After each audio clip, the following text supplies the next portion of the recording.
Life change कर देने वाली स्टीव जॉब्स की ये स्पीच जो उन्होंने स्टैनफोर्ड यूनिवर्सिटी में दी थी, जो उनकी फुल लाइफ को रिलेट करती है। इस स्पीच ने कई लोगों की ज़िंदगी बदल दी। तो चलिए जानते हैं कि क्या कहते हैं स्टीव जॉब्स अपनी स्पीच में। धन्यवाद। आज विश्व के सबसे बेहतरीन विश्वविद्यालयों में से एक दीक्षांत समारोह में आज आपके साथ होना मेरे लिए एक सम्मान की बात है। मैं आपको सच बताना चाहता हूँ कि मैं कभी किसी कॉलेज से पास नहीं हुआ और आज पहली बार मैं किसी कॉलेज ग्रेजुएशन समारोह के इतने नज़दीक तक पहुँचा हूँ। आज मैं आप सभी को अपने जीवन की 3 कहानियाँ सुनाऊँगा, सिर्फ 3 कहानियाँ जो मेरी ज़िंदगी से जुड़ी हैं। मेरी पहली कहानी है डॉट्स कनेक्ट करने के विषय में। रीड कॉलेज में एडमिशन लेने के बाद मैंने 6 महीनों के अंदर ही पढ़ाई छोड़ दी थी, लेकिन मैं उसके 18 महीने बाद तक वहाँ किसी तरह आता जाता रहता। तो सवाल यहाँ ये आता है कि फिर मैंने कॉलेज क्यों छोड़ा। इसकी शुरुआत मेरे जन्म से पहले की है। मुझे जन्म देने वाली माता एक यंग अनमैरिड ग्रेजुएट स्टूडेंट थी और वो चाहती थी कि मुझे कोई अडॉप्ट कर ले, लेकिन इसी के साथ वो ये भी चाहती थी कि जो भी मुझे अडॉप्ट करे वो कॉलेज ग्रेजुएट होना चाहिए। और इस प्रकार से ही सब कुछ सेट था। मैं एक लॉयर और उसकी वाइफ के द्वारा अडॉप्ट किया जाने वाला था, लेकिन जैसे ही मैं इस दुनिया में आया, लास्ट मोमेंट पर उन्होंने अचानक अपना मन बदल लिया और उन्होंने कहा कि उन्हें तो लड़की चाहिए थी। और इसीलिए आधी रात को मेरे होने वाले माता पिता को कॉल किया गया, जो कि वेटिंग लिस्ट में थे, और उन्हें कॉल करके बताया गया कि हमारे पास में एक बेबी बॉय है, क्या आप इसे अडॉप्ट करना चाहेंगे। और उन्होंने तुरंत हाँ कर दी। लेकिन बाद में मेरी जन्म देने वाली माता को पता चला कि जिन्होंने मुझे अडॉप्ट किया है वो कॉलेज ग्रेजुएट नहीं है और पिता ने तो हाई स्कूल भी पास नहीं किया है, और इसलिए उन्होंने अंतिम अडॉप्शन पेपर पर साइन करने से मना कर दिया। लेकिन फिर कुछ ही महीनों बाद मेरे होने वाले माता पिता ने मेरी माँ को वचन दिया कि हम इसे कॉलेज ज़रूर भेजेंगे, और इस वजह से मेरी माता मान गई और फिर मुझे अडॉप्ट कर लिया गया। और कुछ इस तरह मेरी ज़िंदगी की शुरुआत हुई। 17 वर्ष के बाद में मैं कॉलेज गया, लेकिन गलती से मैंने स्टैनफोर्ड जैसा ही एक महंगा कॉलेज चुन लिया। मेरे वर्किंग माता पिता की सारी सैलरी मेरी पढ़ाई में खर्च होने लगी और 6 महीने बाद मुझे इस पढ़ाई का कोई भी महत्व नहीं दिखाई दे रहा था। मुझे कोई आइडिया नहीं था कि मैं अपनी ज़िंदगी में क्या करना चाहता हूँ। कोई आइडिया नहीं था कि किस तरह से ये कॉलेज मेरी मदद करेगा अपनी ज़िंदगी में कुछ करने के लिए। और यहाँ मैं अपने माता पिता की जीवन भर की पूंजी पढ़ाई में खर्च करते जा रहा हूँ, और इसलिए मैंने कॉलेज ड्रॉप आउट करने का डिसीज़न लिया और ये सोचा कि जो होगा अच्छा ही होगा। उस समय मुझे ये चीज़ बहुत ही डरावनी लगी, लेकिन बीते समय को आज मैं देखता हूँ तो मुझे लगता है कि ये मेरी ज़िंदगी का सबसे बेस्ट डिसीज़न था। अब वो कैसे, ये मैं आपको अभी बताता हूँ। जैसे ही मैंने कॉलेज ड्रॉप आउट किया था तो मैंने उन क्लासेस को करना छोड़ दिया था जिसमें मेरा इंटरेस्ट नहीं था, और मैं केवल उन्हीं क्लासेस को करता था जिसमें मेरा इंटरेस्ट था। और ये सब कुछ करना कोई इतना आसान भी नहीं था, क्योंकि मेरे पास रहने के लिए कोई कमरा नहीं था। इसलिए दोस्तों के कमरों में मैं ज़मीन पर सोता था। मैं कोक की बोतलों को लौटाकर मिलने वाले पैसों से खाना खाता था। मैं हर संडे 7 मील पैदल चलकर हरे कृष्ण मंदिर जाता था, जिससे कि हफ्ते में कम से कम एक बार मैं पेट भर के खाना खा सकूं, और ये मुझे बहुत ही अच्छा लगता था। अब मैं आपको बताता हूँ कि क्यों कॉलेज ड्रॉप आउट करना मेरी ज़िंदगी का सबसे बेस्ट डिसीज़न था। उस समय रीड कॉलेज देश की सबसे अच्छी जगह थी जहाँ कैलीग्राफी सिखाई जाती थी। पूरे कॉलेज परिसर में हर एक पोस्टर, हर एक लेबल पर बहुत ही खूबसूरती से हाथों से कैलीग्राफ किया जाता था। और क्योंकि मैं कॉलेज छोड़ चुका था, इसलिए मुझे सामान्य क्लासेस करने की कोई आवश्यकता नहीं थी। तो मैंने निर्णय लिया कि मैं कैलीग्राफी की क्लासेस करूँगा और इसे अच्छे से सीखूँगा। तो मैंने सेरिफ और सैंस सेरिफ टाइप फेसर के बारे में सीखा। अलग अलग अक्षरों के बीच में स्पेस वेरी करना सीखा और किसी अच्छी टाइपोग्राफी को क्या अच्छा बनाती है, ये भी मैंने सीखा। ये सब कुछ बहुत ही खूबसूरत था, ऐतिहासिक था और इतना आर्टिस्टिक था कि इसे साइंस के द्वारा कैप्चर नहीं किया जा सकता था, और ये सभी मुझे बहुत ही आकर्षक लगता था। उस समय मेरा ऐसा कोई भी विचार नहीं था कि मैं इन चीज़ों का प्रयोग कभी अपने जीवन में करूँगा।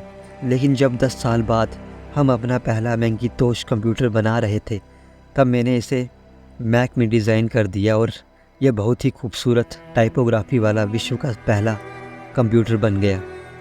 अगर मैंने कॉलेज में केवल कैलीग्राफी में ही प्रवेश नहीं लिया होता तो मैक में कभी मल्टीपल टाइप फेसेस या प्रोपोर्शनली स्पेस्ड फॉन्ट्स नहीं होते। और क्योंकि विंडोज़ ने मैक की कॉपी की है, तो दुनिया के किसी भी पर्सनल कंप्यूटर में यह सब नहीं होता। अवश्य ही जब मैं कॉलेज में था तो भविष्य में देखकर इन डॉट्स को कनेक्ट करना असंभव था, लेकिन जब 10 साल बाद मैं बीते हुए समय में देखता हूँ तो मुझे सब कुछ क्लियर नज़र आता है। आप केवल पीछे देखकर ही डॉट्स को कनेक्ट कर सकते हो।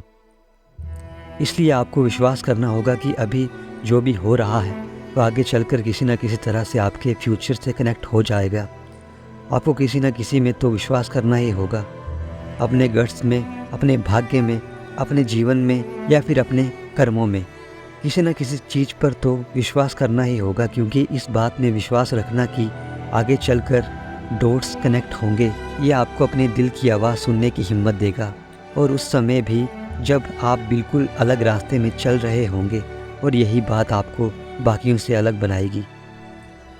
तो मेरी पहली कहानी में सबसे बड़ी सीख यही है कि जो हो रहा है अच्छे के लिए हो रहा है, और अभी आप जो भी कर रहे हैं वो आगे चलकर आपके किसी न किसी काम ज़रूर आएगा। आप बस अपने आप पर विश्वास रखिए और अपना काम करते जाइए। मेरी दूसरी कहानी लव और लॉस के विषय में है। मैं बहुत ही फॉर्चुनेट था कि जिससे मैं प्यार करता था वह मुझे जल्दी ही मिल गई। बॉस और मैंने अपने फादर के गिराज से एप्पल की शुरुआत की थी जब मैं 20 साल का था, और हमने बहुत मेहनत की और 10 साल में एप्पल कंपनी 2 लोगों से बढ़कर $2 बिलियन और 4000 लोगों की कंपनी हो गई। हमने अभी 1 साल पहले ही मैकिंटोश रिलीज़ किया और मैं 30 साल का हो गया था, और कंपनी ने मुझे निकाल दिया। आप लोग सोच रहे होंगे कि खुद की बनाई हुई कंपनी से मुझे कैसे निकाल दिया गया। जैसे जैसे एप्पल ग्रो करने लगी, हमने एक बुद्धिमान आदमी को हायर किया, जिसे मैंने सोचा कि वो मेरे साथ मिलकर कंपनी को आगे बढ़ाएगा।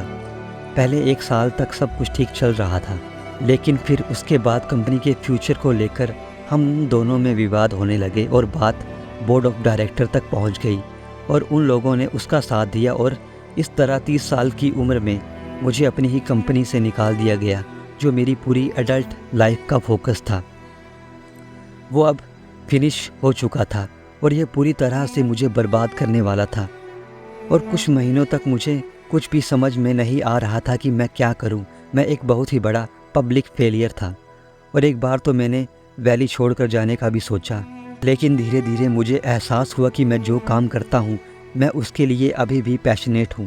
एप्पल में जो कुछ भी हुआ उसकी वजह से मेरे पैशन में थोड़ी भी कमी नहीं आई। मुझे उन्होंने अस्वीकार कर दिया, लेकिन फिर भी मैं अपने काम से प्यार करता हूं, और इसीलिए मैंने फिर से शुरुआत करने की सोची।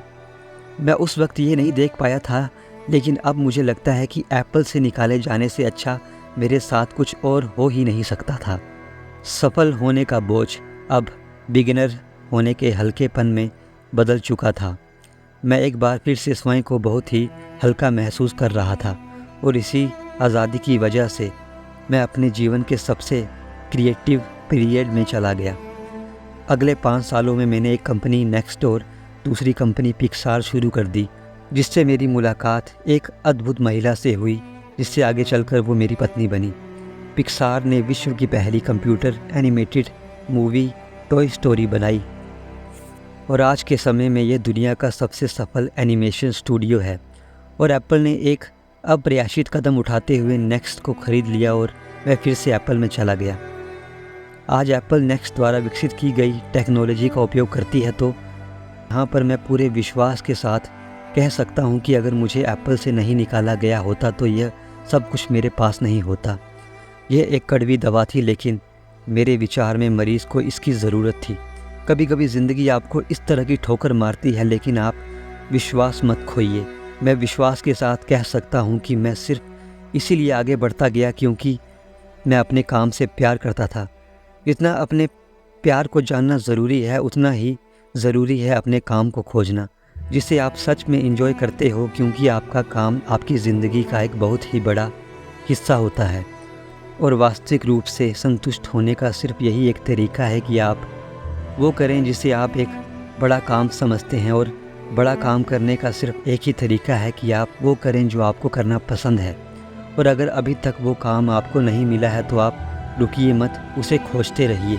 जैसा कि दिल से जुड़ी हर एक चीज़ में होता है, वो जब आपको मिलेगी तब आपको पता चल जाएगा।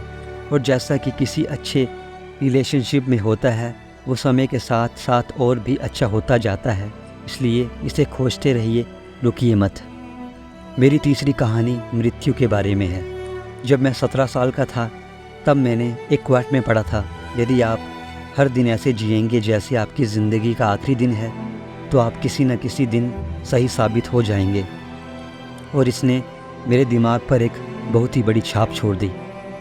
और तब से पिछले 33 सालों से मैं हर सुबह उठकर शीशे में देखता हूँ और खुद से एक सवाल करता हूँ कि अगर आज का दिन मेरी ज़िंदगी का आखिरी दिन होता तो आज मैं वो करता जो मैं करने वाला हूँ। और अगर इसका आंसर ना होता तो मैं समझ आता हूँ कि कुछ ना कुछ बदलने की ज़रूरत है। इस बात को याद रखना कि एक दिन मरना है किसी भी चीज़ के डर को दूर करने का सबसे अच्छा तरीका है। आप पहले से ही नंगे हैं, ऐसा कोई भी कारण नहीं है कि आप अपने दिल की ना सुने। करीब 1 साल पहले ही मुझे पता चला कि मुझे कैंसर है। सुबह 7:30 बजे मेरा स्कैन हुआ और उसमें साफ दिखाई दे रहा था कि मेरे पैनक्रीज में ट्यूमर है। और मैं सच कहूँ तो मुझे ये भी नहीं पता था कि पैनक्रीज होता क्या है। डॉक्टर ने मुझे विश्वास के साथ कहा कि मुझे एक ऐसा कैंसर है जिसका उपचार करना संभव नहीं है और अब मेरे पास 3 से 6 महीने ही बचे हैं। डॉक्टर ने मुझे सलाह दी कि मैं घर जाऊं और अपनी सभी चीज़ें व्यवस्थित कर लूं, यानी कि डॉक्टर की भाषा में मतलब था कि आप मरने की तैयारी कर लीजिए, यानी कि वो सारी चीज़ें जो आप अगले 10 सालों में करने वाले थे वो बचे हुए दिनों में कर लीजिए, क्योंकि आपका अंतिम समय आ चुका है। मैंने इस डायग्नोसिस के साथ पूरा दिन बिता दिया और शाम को मेरी बायोप्सी हुई, जहाँ पर मेरे गले के रास्ते से पेट से होते हुए एक एंडोस्कोप डाला गया और एक सुई से ट्यूमर के कुछ सेल्स निकाले गए। उस वक्त मैं पूरी तरह से बेहोश था, लेकिन मेरी पत्नी और वहाँ पर जो भी दूसरा था, जब डॉक्टर ने माइक्रोस्कोप से मेरे सेल्स को देखा तो वह भी रो पड़ा, क्योंकि सेल्स को देखकर डॉक्टर समझ गया था कि मुझे एक बहुत ही दुर्लभ प्रकार का कैंसर हुआ है जो कि सर्जरी से ठीक हो सकता है। तो मेरी सर्जरी हुई और सौभाग्य से अब मैं बिल्कुल ठीक हूँ। मौत के इतने करीब तक मैं पहले कभी नहीं पहुँचा और मैं उम्मीद करता हूँ कि आने वाले कुछ समय तक भी ना पहुँचूँ। और यह सब देखने के बाद मैं पूरे विश्वास के साथ कह सकता हूँ कि मृत्यु एक उपयोगी लेकिन विशुद्ध रूप से बौद्धिक संकल्पना है। कोई भी मरना नहीं चाहता, यहाँ तक कि वो लोग जो स्वर्ग जाना चाहते हैं वो भी वहाँ जाने के लिए मरना नहीं चाहते हैं। मृत्यु ही वह स्थान है जहाँ पर हम सभी लोग जाते हैं। आज तक कोई भी इससे बचा नहीं है और ऐसा होना ही चाहिए, क्योंकि इस जीवन का एकमात्र सबसे बड़ा आविष्कार है, वो है मृत्यु। यह ज़िंदगी को बदलती है, पुराने को समाप्त करने का रास्ता खोलती है। और इस समय पर आप सभी लोग नए हैं और कुछ ही दिनों में आप सभी लोग पुराने हो जाओगे और रास्ते से साफ हो जाओगे। इतना ज़्यादा नाटकीय होने के लिए मैं आप सभी से माफ़ी चाहता हूँ, लेकिन यही सत्य है। आपका समय बिल्कुल सीमित है, इसलिए इसे किसी और की ज़िंदगी जीकर व्यर्थ मत कीजिए। बेकार की सोच में मत फंसिए, अपने जीवन को दूसरों की सोच के हिसाब से मत चलाइए, औरों के विचारों के शोर में अपने अंदर की आवाज़ को मत दबाइए। और सबसे महत्वपूर्ण यह है कि अपने दिल और सहज बुद्धि की बात सुनने का साहस रखें, क्योंकि वे पहले से ही जानते हैं कि तुम वास्तव में क्या बनना चाहते हो। तो पहले अपने दिल की बात सुने, बाकी सारी चीज़ें सेकेंडरी हैं। और अंत में मैं आपसे यही कहना चाहूँगा, स्टे हंग्री, स्टे फुलिश। मैंने हमेशा अपने लिए यही मांगा है और जब आप सभी लोग यहाँ से ग्रेजुएट हो रहे हैं तो मैं आप सभी के लिए यही विश करता हूँ स्टे हंग्री स्टे फुलिश, यानी कि भूखे रहिए और मूर्ख रहिए। भूखे यानी कि कुछ करने की भूख आपके अंदर होनी चाहिए, और मूर्ख रहो क्योंकि मूर्ख रहकर ही आप कुछ सीख पाओगे। अगर आपको ये लगता है कि सब कुछ आप पहले से जानते हैं तो आप कुछ भी नहीं सीख पाएंगे। तो भूखे रहिए और मूर्ख रहिए। Stay hungry stay foolish. और मेरी तरफ से आप सभी को बहुत बहुत धन्यवाद। दोस्तों, अगर आपको इस स्पीच को सुनने के बाद कुछ बदलाव और अच्छा महसूस हुआ तो इसे शेयर ज़रूर करें और हमारे चैनल को लाइक शेयर सब्सक्राइब ज़रूर करें। धन्यवाद।